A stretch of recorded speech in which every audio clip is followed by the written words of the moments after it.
You ready, Willie? I'm ready. Let's see what Grandma's got for us. See what we got. Do you remember this one where you used to come over and Grandma used to say, "Who are you hanging out with?" So this one's called "Who are your people?" All right. Who are your friends? So what's growing up, right? So if you're hanging out with some people or having fun or whatever, and say, "I need to go home to get something," and then you'd go to their house, and then there, be my grandmother in our house, my aunt, sometime my mother would be there, and you show up, and the first thing they were asked this person, so who are you? Who are your people? Right? And they'd be like, who's your grandparents? Who's your parents? Where do you live? Right? And at the time, you're a child, you're like, why are you drilling these folks? You're embarrassing me. Correct. What are you doing here? But it happened everywhere I went to. Yeah. Who are you? Yeah. So one day we go, my friend Nate, he's dating some woman, a girl, we're kids, and you're a girl, girlfriend, boyfriend, whatever. Mm-hmm. So we go over there, and her mom is there, and her mom starts asking me these questions, right? Who are you? I'm like, hi, I'm Willie Underwood, da-da-da. It's Underwood. Say, where do you live? And I said, well, I live out with Miller and Clay Street or whatever. And she says, you know Catherine? You know Kay? She lives next to the church. And I said, I live next to the church. She goes, are you Kay's son? And I said, yes, okay, you can stay. Automatic entry. Automatically. That's Automatic right. entry. That's right. Broke through the doors. Period. 0 to 100% trust. Right. That's right. Because I'm worried about who my daughter is hanging around, though she's with your friend. I know him, but I don't know you. Yeah. So then once I know you're Catherine's son, then I know her and I know who she's raising and what she's producing. And I know you're an okay guy because you represent her, right? So if I can interpret this, then for you, you're starting to feel this, you're starting to sense it, and now you, as the latest generation of Underwood, it's bigger than you. That's right. Wait a minute, it's not just my reputation, it's my family's That's right. reputation.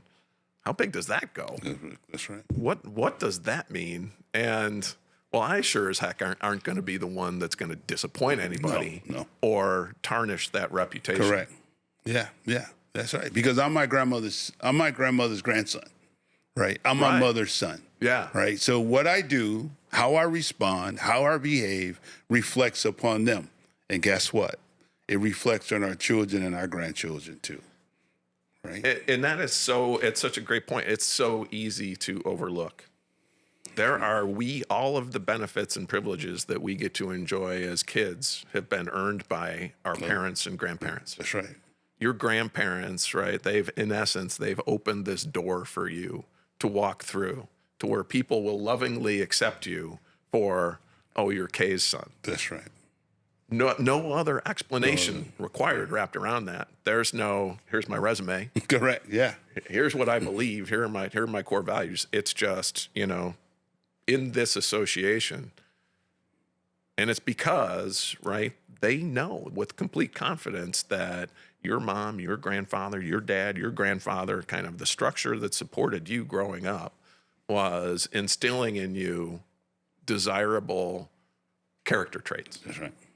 You were going to be, in essence, a good kid, a trustworthy kid. You were going to take care of my daughter.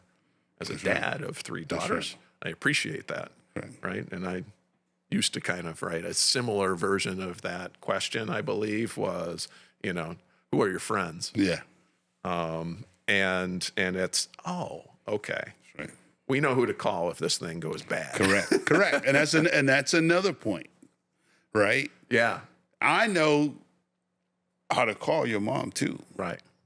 Right. And since we're in an essence of reflection upon them, that's the last thing you want. Right. The last thing you want is my mother saying to me, or my aunt or my grandmother saying to me, hey, dude, you did what? Right. What did you do? You did what? You better clean that mess up, right? That's correct. Yeah. It starts to put some goalposts up there in regards to some of those things. That's right. And Right? community. In my ability to do all of the world's stupidest things, I better start pulling some of those Start things back. pulling But you don't together. think about it. You No, don't really no. think about it That's at the right. time, and it's something that is I know I did. I took it right. for granted. Yes. You know, Yes. you're Adolf and Leona's son, Yeah. grandson. Well, yeah. Yeah. All right. Yeah. Well, you're welcome here. You're welcome here. Correct.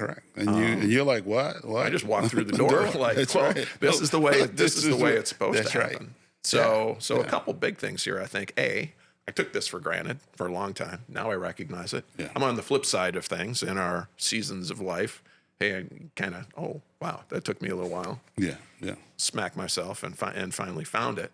But the other piece that's kind of really interesting in this is that kind of similar to our play discussion where we used to just go out and play.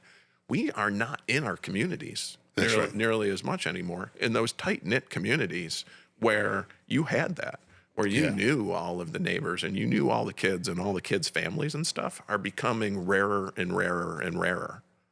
And they're being replaced by digital versions of this. I don't have as good of an understanding of what that digital version is. And I suspect it's a bit of a replacement, but it's probably not as good as a true in-person physical replacement for that. So as you think about that, and as you think about who are your people, does that, in the community sense of things, what do you think about that? So it's twofold.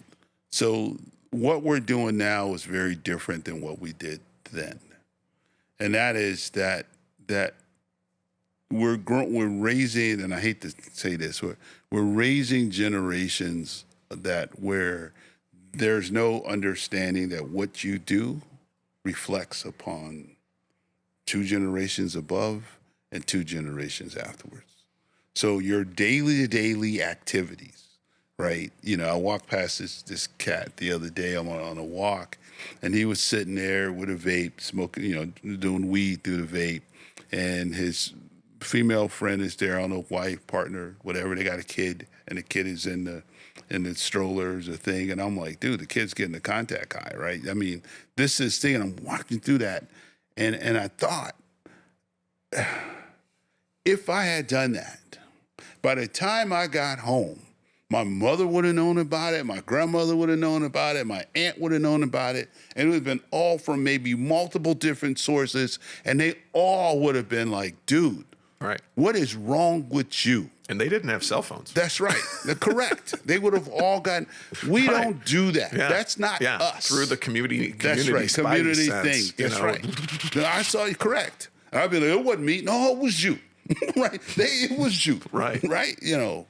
So you sort of didn't do. I mean, you just sort of said, I can't be a negative reflection upon them. Now, then when you get older, now that we have the news, the internet, all this, if you're doing some outlandish things, those things are out there forever.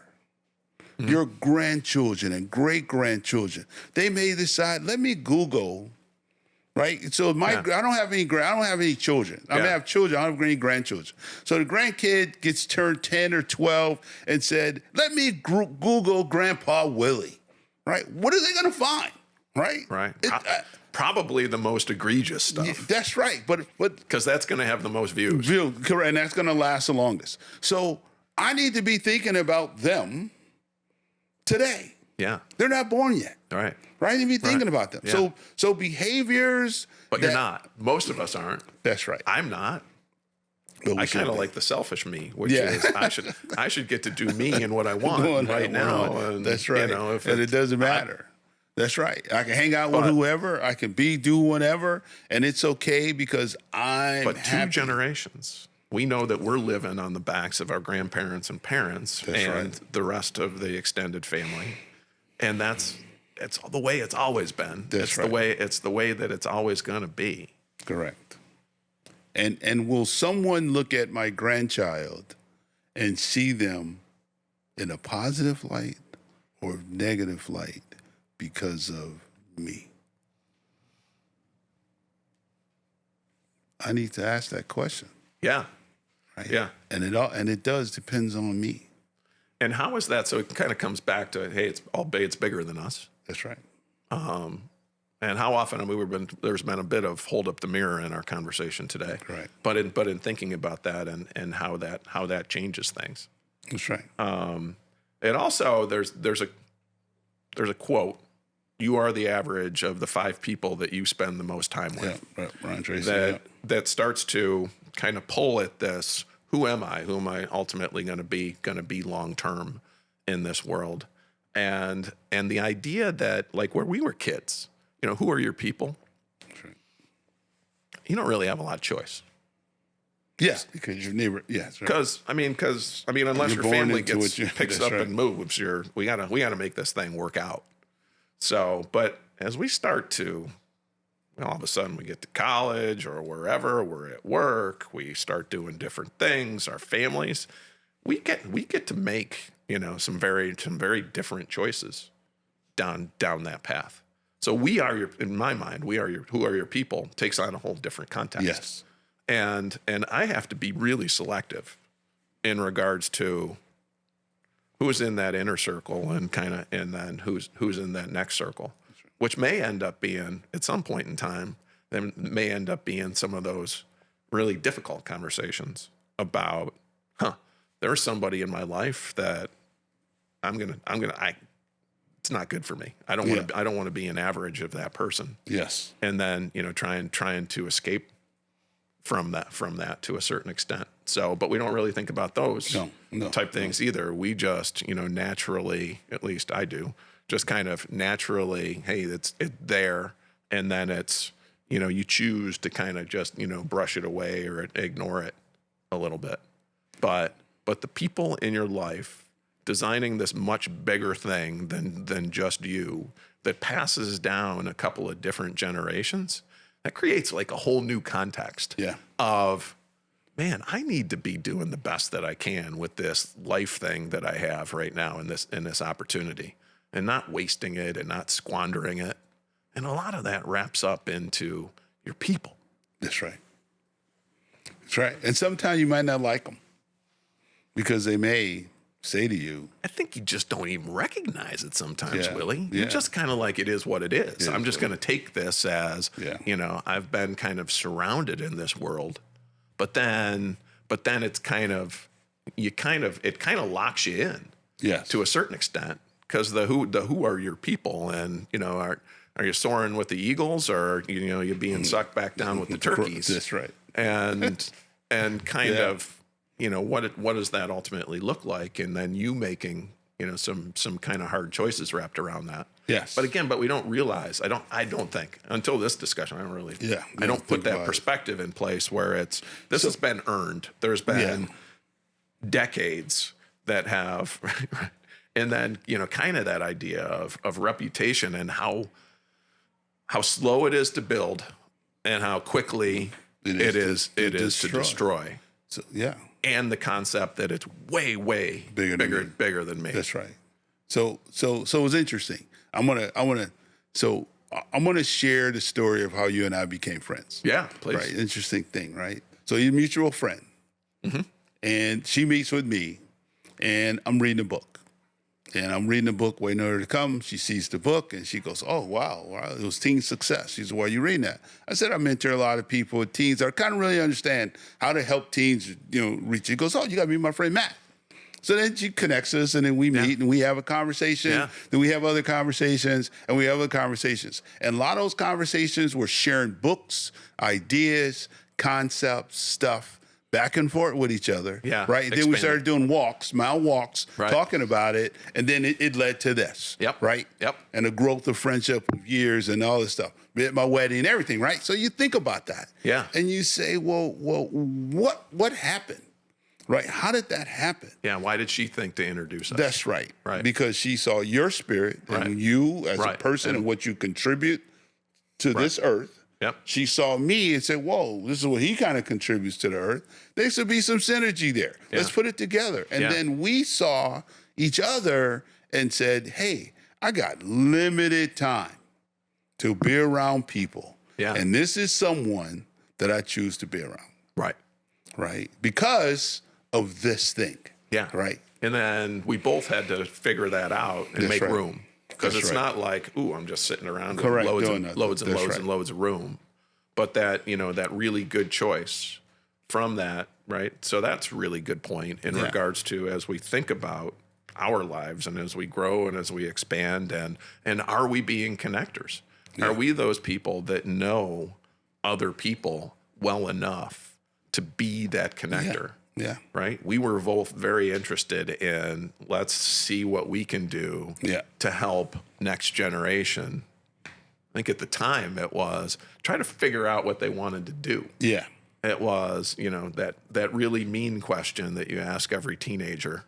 What is it you want to do with your life? Yeah. What do you want? I got no idea. And if we ever figure out the answer to that, bully on us. Yeah.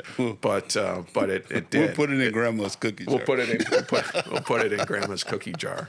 So I love that idea of the connector and then making space for that. We both allowed space for that to happen. If we would have been those people that are super busy and I don't know why I want to meet with that guy, it just would have bounced off. It never would have connected. Or we weren't who we are. Then we would have met. I meet with people all the time. Right. One conversation, peace out. Yeah. Correct. Yep. We're not. Yeah. We're not on the same plane. Right. Because you are the average. Going back to Brian Tracy's thing. Yeah. You are the average of the 5 people you're around the most. So you should choose those 5 people wisely. Right. Wisely. Yeah. And the real question is this someone that I want to go there with and do it with? Right. If the answer is no, peace out. Peace out. That's a great way to wrap that one out. And yes, I want to go there with you. That's right. And yes.